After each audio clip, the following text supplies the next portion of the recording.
15 menit dari sekarang.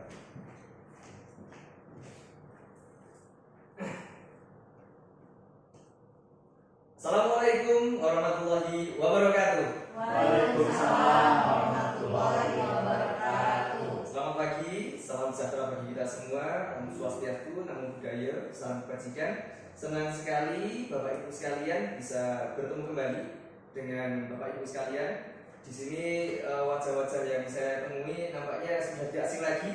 Ada Pak Asep, Pak Hasbi, ada Pak Andri, Wismira, Bu Leoni, dan masih banyak yang tidak dapat saya sebutkan satu persatu.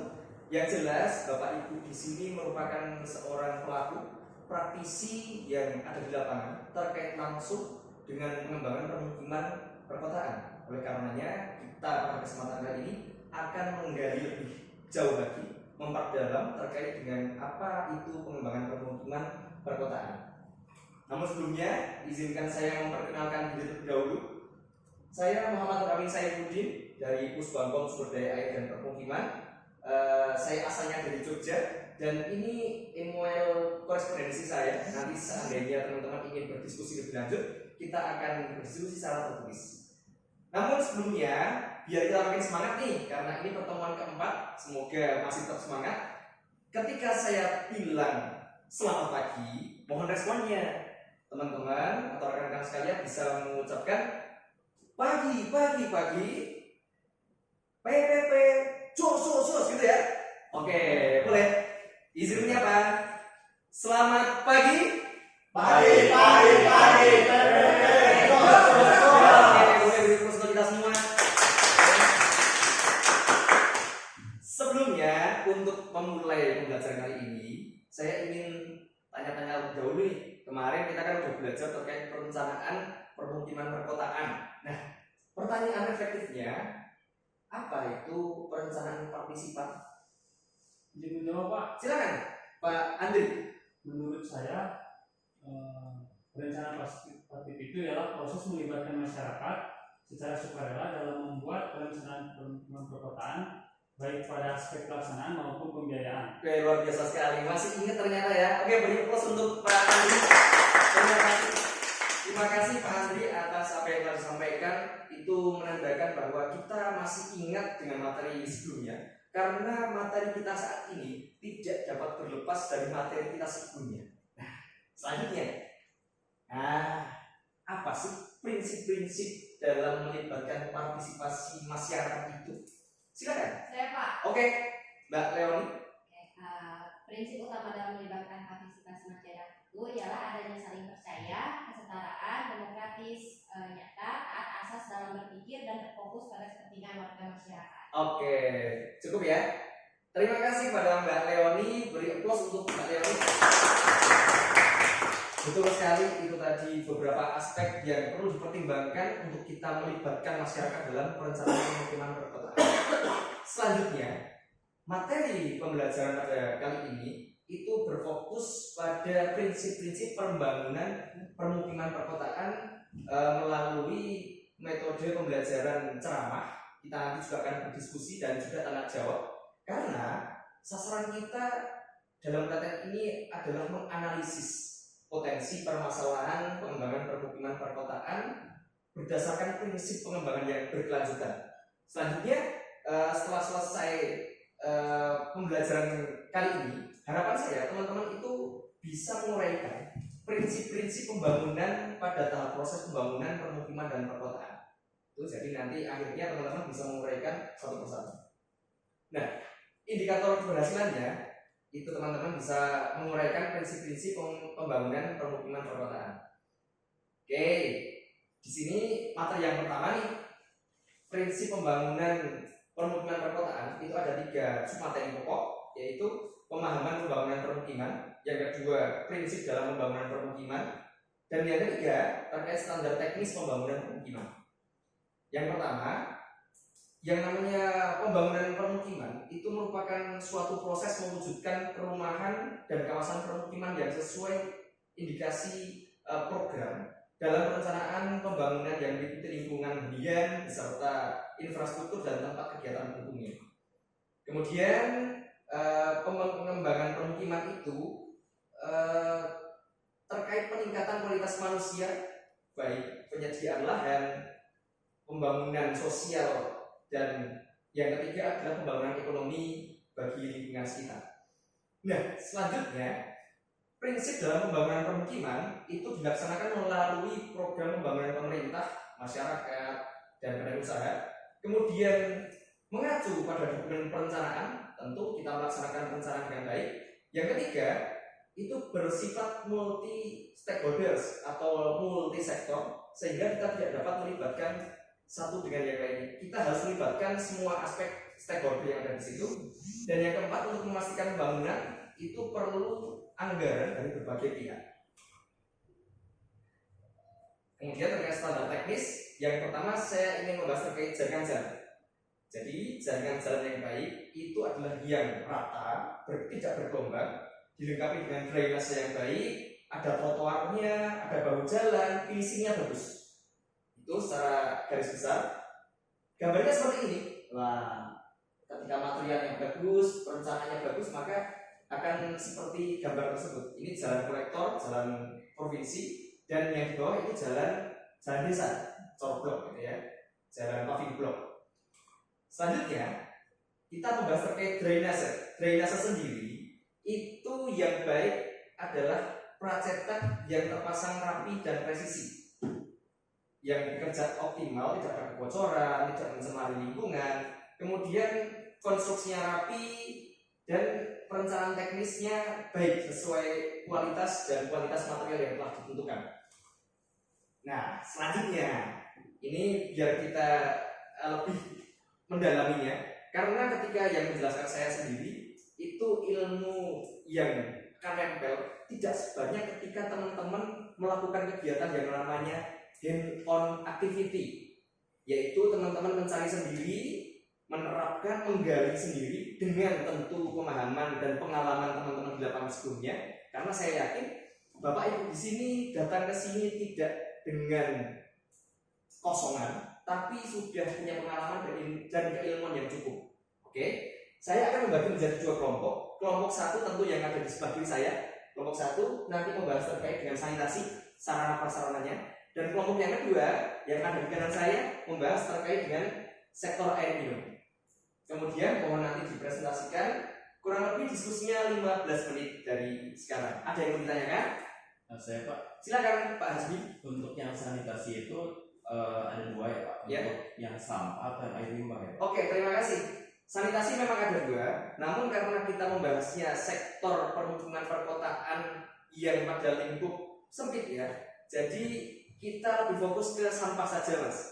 Karena untuk yang limbah cair itu lebih banyak nanti kalau misal di pabrik mungkin lebih praktikal di situ. Terima kasih, cukup jelas ya. Jelas. Oke, ada lainnya lagi?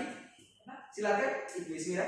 Ya, ini berarti terkait kriteria infrastruktur yang baik itu seperti apa ya Pak? Oh iya, jadi yang dibahas nanti lebih menceritakan bagaimana kriteria infrastruktur air minum yang baik itu seperti apa. Seperti itu namanya ya Bu ya. Oke, kita kerjakan 15 menit dari sekarang. Oke. Oke ya. Sudah cukup ya. Oke. Oke, saya cukupkan sekian. Selanjutnya silakan dipresentasikan mulai dari kelompok 1. Oke, silakan kelompok 1. Silakan. Dua-duanya. Baik. Mau disimak ya, nanti dilanggapi. Baik, terima kasih Pak Amin. Kami akan mempresentasikan tentang sanitasi dari kelompok 1. Yang pertama adalah kondisi jalan operasi TPA dalam keadaan baik, sebagaimana kondisi jalan perkotaan yang baik. Untuk yang kedua adalah konstruksi TPA dilengkapi dengan jalan operasi penimbun sampah yang cukup untuk manuver kendaraan angkut dan mempermudah kegiatan penimbunan sampah. Oke. Dan berikut merupakan dokumentasi hasil kelompok kami. Oke, cukup detail ya teman-teman ya. Bisa dipahami? Oke, terima kasih untuk kelompok 1. Beri aplaus yang meriah untuk kelompok 1. Silakan dari teman terima kasih. Oke, bagus sekali, sudah cukup detail teman-teman menjelaskan, mengidentifikasi, menjabarkannya seperti apa, sudah bagus. Oke, lanjut untuk kelompok yang kedua, kelompok air minum, silakan. Silakan di sini, Pak Asep. Perwakilan dari Terima kasih atas waktunya Kak Amin. Siap. Nama saya Asep dari kelompok 2 untuk di sini menjelaskan prasarana dan sarana air minum yang baik terdiri dari itu unit air baku yang baik. Unit air baku adalah sarana dan prasarana pengambilan dan atau penyedia air baku, meliputi bangunan penampung air, bangunan pengambilan atau penyadapan, alat pengukur, dan peralatan pemantauan sistem pemompaan dan atau bangunan sarana pembawa serta pelengkapnya. Oke. Berikut ini ada dokumentasi yang telah kelompok kami ambil. Oke. Ini untuk air bakunya ya. Ya. Oke, bisa dilihat semua ya teman-teman. Sudah jelas pemaparan dari kelompok 1. Ada yang mau ditanyakan lagi? Nampaknya sudah cukup. Beri aplaus yang meriah untuk kelompok kedua. Silakan balik lagi ke tempat duduknya, Bapak Asep. Nah, itu tadi diskusi kelompok yang telah kita lakukan. Teman-teman sudah mendalami sesuai dengan bidang keahliannya, kemudian menjabarkan, kita saling sharing informasi. Karena yang namanya pembelajaran orang dewasa itu tidak hanya sumber belajarnya dari pengajar atau fasilitator saja, namun kita bisa saling belajar dari pemahaman atau pengalaman rekan-rekan sesama pelatihan. Nah, jadi mohon nanti ketika pelatihan selanjutnya perbanyaklah diskusi karena ilmu itu akan tertransfer ketika kita berinteraksi. Seperti itu ya. Selanjutnya saya akan menyajikan sebuah video terkait dengan sasaran pelatihan kita. Ini saya ambil sampel dari Kampung Warna-Warni di Malang. Ini kampung yang sudah menerapkan pembangunan perencanaan pemukiman yang sudah baik. Terlihat di sebanyak warnanya ya. Bisa disimak dulu. Baik warna pastel atau warna terang. Biasanya tempat seperti ini menjadi spot bagi turis attraction. Sebut saja tempat seperti Singapura, Italia, Roca, Cape Town, Afrika Selatan, Buenos Ecuador, lalu buka Buenos Aires, Argentina, atau La Favela, Brazil. Menanti ada satu kampung di dalam Indonesia yang masuk sebagai jajaran dengan sparkle houses yang masuk ada beberapa berita web di luar negeri. Tuh, Tempat sampai ini luar negeri berikutnya. Jodipan atau biasa disebut Ada sebagai Jodipan. Village. Nanti bisa cari di Google ataupun teman-teman bisa langsung studi lapangan ke sana setelah Tapi ini. kalau yang tertarik belum tahu kondisi Nah, dan itu gambar kampungnya seperti itu. di mancanegara ini Nah, banyak orang ke sana. Ketika kampung itu menjadi indah, permukaan itu menjadi indah, itu mendapatkan kampung warna-warni income, maju baik dengan ekonominya, kampung banyak investasi di situ juga. pertama di kota Nah, Malang. ini ada di Kota Malang. Di setiap Jadi, sudut ketika kita sudah menerapkan pembangunan permukiman perkotaan yang baik, harapannya kampung-kampung yang terpinggirkan itu menjadi lebih indah, lebih ekologis, kemudian lebih berwawasan lingkungan lagi. Nah, itu cukup video dari saya. Nah, mohon nih, saya ingin teman-teman ikut menyimpulkan hasil dari pembelajaran kita kali ini. Kesimpulannya apa sih? Yuk, saya persilakan. Silakan, Ibu Rioni. Oke, berdasarkan kesimpulan dari diskusi hari ini, Nah, saya menyimpulkan bahwa kita perlu mengakomodir aspek ekonomi dalam perencanaan pemukiman perkotaan. oke, aspek ekonomi perlu kita akomodir karena ya tentu semua itu kembali pada konsep-konsep ekonomi. Ada yang lainnya lagi? Silakan, Pak Andri.